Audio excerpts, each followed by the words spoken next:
जय हिंद दोस्तों।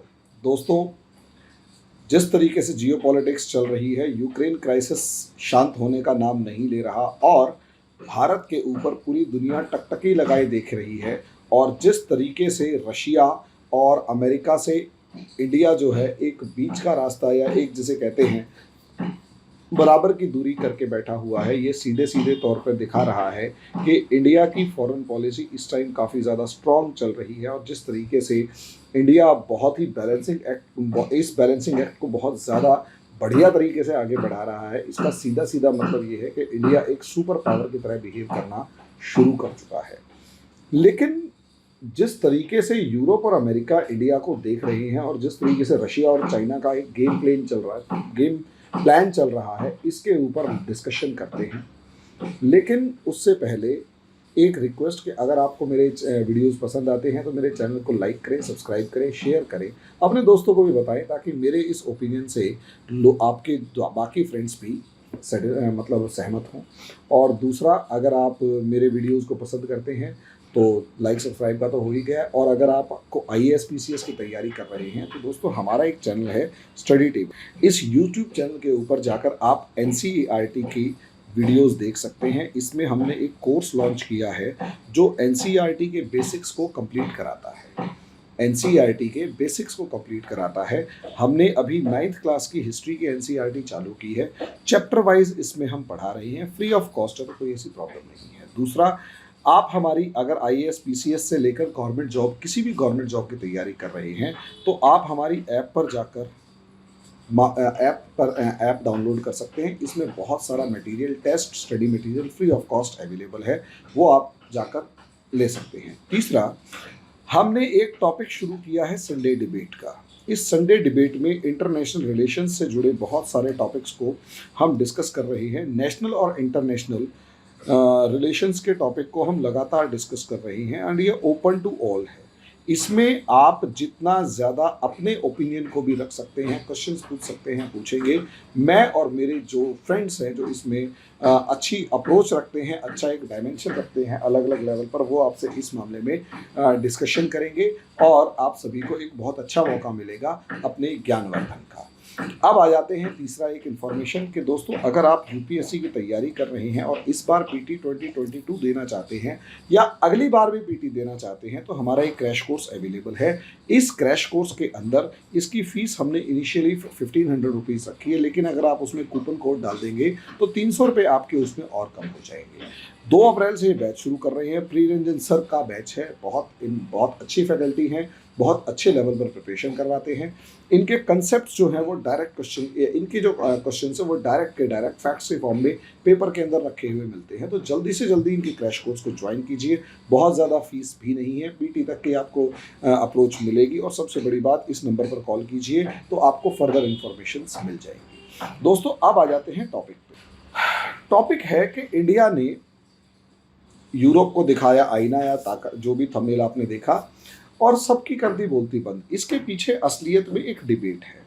असली ये तो आप सभी जानते ही हैं कि रशिया और अमेरिका आमने सामने हैं। यूक्रेन क्राइसिस चल रहा है और इस यूक्रेन क्राइसिस के अंदर पूरा जो देश है वो एक तरीके से जलने लगा हुआ है और इन्होंने यूक्रेन को एक बैटल ग्राउंड बना दिया है। ऐसे में रशिया अपने सपोर्टिंग ब्लॉक को डेवलप करने की कोशिश कर रहा है और अमेरिका अपने सपोर्टिंग ब्लॉक को डेवलप करने की कोशिश कर रहा है।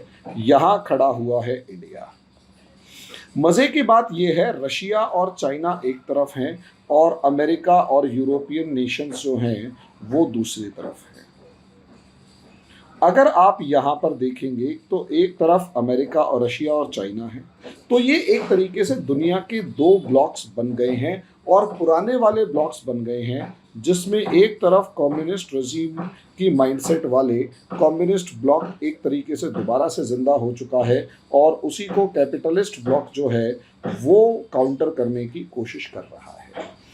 पहले भी इंडिया ने नॉन अलाइंड मूवमेंट अपनाया और आज भी अगर आप देखेंगे तो policy of equal distance India अपना रहा है और ये ना तो रशिया से दुश्मनी मोल ले रहा और ना ही अमेरिका से बहुत ज़्यादा दुश्मनी मोल ले रहा। शॉर्ट में कहने का मतलब ये है कि ये दोनों पक्षों को आपस में हैंडल कर रहा है, ये दोनों पक्षों को अपने आप हैंडल कर रहा है, सिचुएशंस को कंट्रोल करने की कोशिश कर रहा है। इसमें ज़्यादा सी इनको टेंशन वाली बात नज़र नहीं आ रही है। अगर आप पॉलिसी ऑफ इक्वल डिस्टेंस की यहाँ पर बात करते हैं, पॉलिसी ऑफ इक्वल डिस्टेंस की यहाँ पर अगर आप बात करते हैं तो आपको साफ नजर आएगा यहाँ पर कि इंडिया जो है वो रशिया से ऑयल खरीद रहा है, रशियन ऑयल खरीद रहा है, जो कि लगभग $2 बिलियन के 2 बिलियन बैरल जो है वो ऑयल खरीद लिया जाएगा। दूसरी तरफ अगर आप देखेंगे तो अब तो मेरे ख्याल से वो सनफ्लावर ऑयल जो है वो भी खरीदा, और उसके साथ अब कुछ इक्विपमेंट सुखोई 35 MKI जो है वो विमान भी मेरे ख्याल से 14-15 के करीब खरीद रहे हैं। S-400 मिसाइल डिफेंस सिस्टम जो है वो अब डिलीवरी उसकी चल रही है। तो वैसे भी यानी हम रशिया के साथ रिलेशंस को मेंटेन करे रख रहे हैं। ऐसे में अमेरिका और उनके दोस्तों ने रशिया के ऊपर लगा रखे हैं सैंक्शंस, और इन सैंक्शंस का मतलब ये है कि जो भी अब रशिया से डील करेगा उनके ऊपर भी वैसे ही सैंक्शंस का खतरा नजर आएगा। ये लगभग आज के दिन भारत का हर व्यक्ति जानता है। लेकिन जिस तरीके से अमेरिका और यूरोपियन कंट्रीज एक दोगली बातें कर रहे हैं, यानी ये लोग दोगले हैं। दोगले कैसे हैं? जहां पर बात आती है अपनी, तो ये कोई रिस्ट्रिक्शन इनके ऊपर काम नहीं करता, और जहां बात आती है अदर्स की, जहां पर बात आती है अदर्स की, दूसरों की, सारे रिस्ट्रिक्शन इनके ऊपर काम करने लग जाते हैं। सारे के सारे रिस्ट्रिक्शंस ये लोग लगा देते हैं, और जितना ज़्यादा हैरिशिंग सैंक्शंस हो सकती हैं वो वहाँ पर उनके ऊपर इम्प्लीमेंट कर देते हैं। इस दोगलेपन का शिकार इंडिया को बनाने की पूरी कोशिश है, लेकिन इंडिया यहाँ पर एक तरीके से इकोनॉमिक पावर के रूप में जिस तरीके से उभर रहा है, और जिस तरीके से चाइना को काउंटर करने के लिए इंडिया की सबको ज़रूरत है, ऐसी सिचुएशन में इंडिया जो है इनके इन सैंक्शंस की आजकल परवाह नहीं कर रहा। लेकिन जो वेस्टर्न कंट्रीज़ हैं, उन वेस्टर्न कंट्रीज़ का एक नेचर तो है ही है कि भले ही वो कैसे भी करके इंडिया के ऊपर सैंक्शन ना लगा पाए, लेकिन किसी ना किसी तरीके से इंडिया को कंपेल करने की पूरी कोशिश कर रहे हैं, और वो डायलॉग के ऊपर तो ज़बरदस्त लेवल पर है ही है। मामला क्या है? मामला एलिजाबेथ ट्रॉस का है, जिसके अंदर जो ब्रिटेन की फॉरेन सेक्रेटरी है, यूनाइटेड किंगडम की फॉरेन सेक्रेटरी है, और ये जो foreign secretary of United kingdom या ब्रिटेन की जो फॉरेन सेक्रेटरी है, इन्होंने अभी एक स्टेटमेंट दी। और अच्छा, मजे की बात, दो स्टेटमेंट्स ये दी कि एक स्टेटमेंट तो ये दी कि रशिया जो है उससे इंडिया के ऑयल और गैस के इंपोर्ट्स को कट करना चाहिए, तभी इंडिया के ऊपर मॉरली सही होगा। यानी मॉरल प्रेशर क्रिएट करने की कोशिश की जा रही है कि अगर इंडिया और चाइना के रिलेशंस अच्छे, इंडिया रशिया से ऑयल और गैस खरीदता है तो मॉरली गलत होगा, हिस्ट्री के गलत तरफ खड़ा होगा। इस तरीके की बयानबाजियां लगातार आ रही हैं। ऐसा ही एक बयान एलिजाबेथ ट्रॉस ने दिया। हालांकि साथ में उन्होंने ये भी कहा कि इंडिया और यूनाइटेड किंगडम के जो रिलेशंस हैं वो फॉरएवर बने रहेंगे, और कोई रशिया के साथ इंपोर्ट का उनके ऊपर कोई असर नहीं पड़ेगा। यानी वो धमकाने की कोशिश भी कर रहे हैं और खुद डरे हुए हैं, ये भी दिखा रहे हैं कि हम इंडिया को नाराज़ नहीं करना चाहते, लेकिन चाहते हैं कि इंडिया किसी तरीके से रशिया के ऊपर जो ऑयल के से सैंक्शंस लगे हैं उन्हें माने और हमारा साथ दे। और मज़े की बात ये, इसी जो एलिजाबेथ ट्रॉस है, इन्हीं के समकक्ष जो हमारे एस जयशंकर सर हैं, ये तो असलियत में हीरो हैं ही। इनकी एक एक लाइन के अंदर यूं है कि पूरी की पूरी पॉलिसी डिस्कस हो जाती है। इन्होंने बहुत अच्छा जवाब दिया, अभी वो क्लिप भी आपको जुड़ती हुई दिखाई देगी। इन्होंने एक लाइन में जवाब दिया कि मैं पिछले महीने एक रिपोर्ट पढ़ रहा था, इसे ही कहते हैं सबके सामने बिठा के उतार देना। ज़्यादा गलत शब्द इस्तेमाल नहीं कर रहा, नहीं तो कमेंट बॉक्स में मुझे डांटने लगेंगे लोग, लेकिन रियलिटी है, कहते हैं ना उतार देना, 1 सेकंड में उतार दिया कि पिछले साल पिछले महीने की रिपोर्ट पढ़ रहा था जिसके अंदर यूरोपियन कंट्रीज ने रशिया से 15% ज़्यादा ऑयल और गैस इंपोर्ट किया, वो भी तब जब यूक्रेन के अंदर क्राइसिस चल रहा है।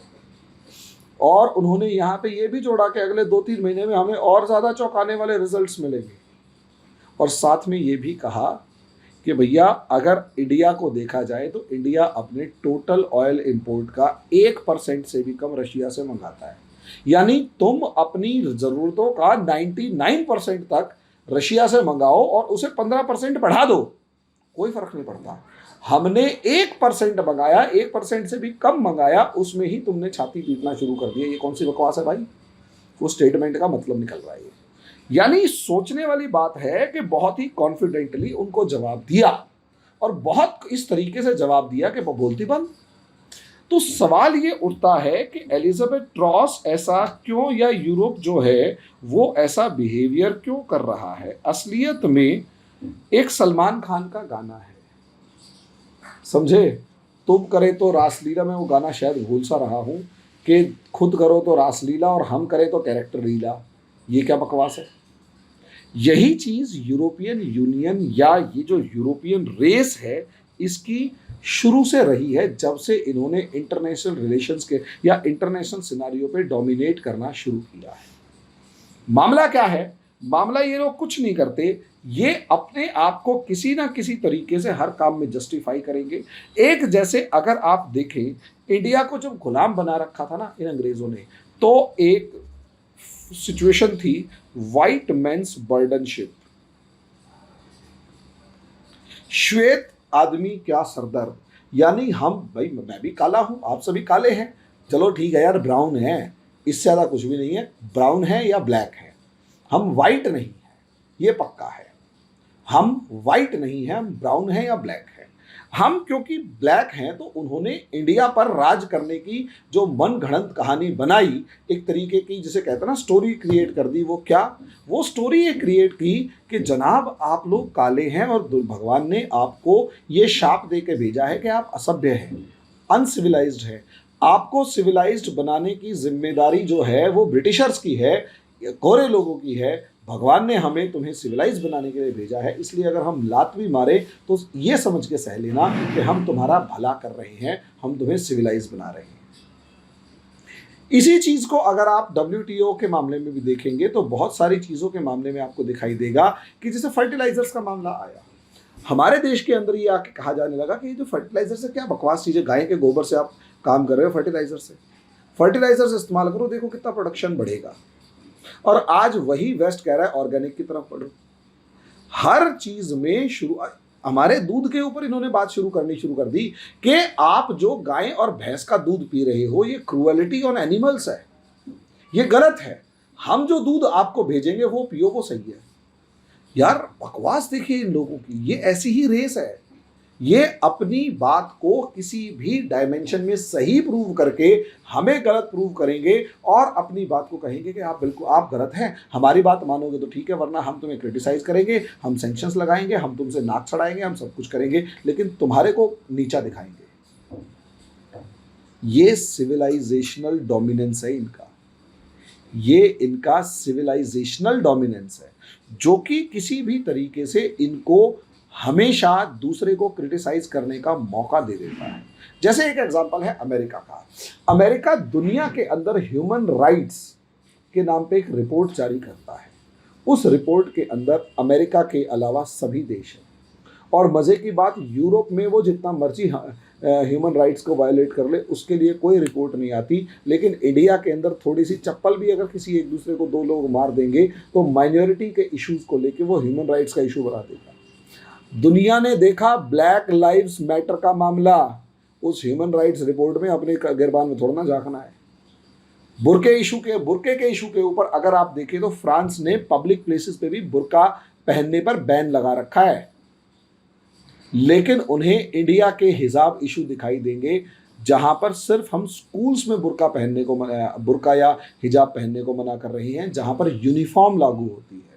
और पूरे हिंदुस्तान में 7 ऐसी लड़कियां हैं जो अभी भी अड़ी हुई हैं कि हम बुर्का पहने बगैर स्कूल नहीं जाएंगे। बाकी जितनी भी लड़कियां हैं सबको अलाउ किया हुआ, सब ने मना कर दिया, ठीक है यार नहीं पहन के जा रहे, काम खत्म। ऐसी सिचुएशन में आप सोच कर देखिए, फ्रांस के ऊपर किसी तरीके का कोई ऑब्जेक्शन नहीं, रिपोर्ट में कहीं दूर दूर तक नाम नहीं, परफेक्ट। वो है उनका सिविलाइजेशन, वो है उनका freedom of speech and expression. और हमारे यहां है रिलीजियस ऑपरेशन। एक ही चीज को, एक ही मायने को दो अलग अलग तरीके से कैसे रिप्रेजेंट किया जाता है, इस यूरोपियन रेस से समझो। यानी खुद रशिया से तेल खरीदें तो वो ठीक है, और जब वो हमारे देश का मामला आए तो हम 1% भी अगर खरीदेंगे तो गलत है।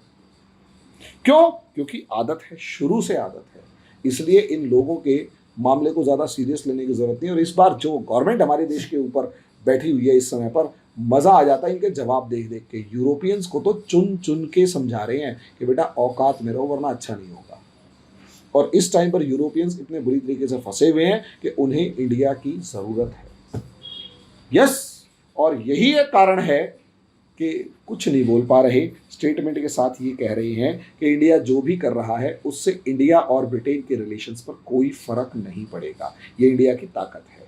और इंडिया के जो एस जयशंकर साहब हैं, उन्होंने जो जवाब दिया है वो इंडिया के एक तरीके से जूता दे के मारा उनके मुंह पे कि औकात मेरा है। और जितने एटीट्यूड में कहा है वो जरूर देखेंगे, वो एटीट्यूड भी बहुत मायने रखता है। दबे कुचले शब्द, दबे हुए शब्दों में नहीं था, बिल्कुल कॉन्फिडेंटली कहा है कि आप अपने आप को देखो जरा, किसी को कह देते उतार देना। धन्यवाद।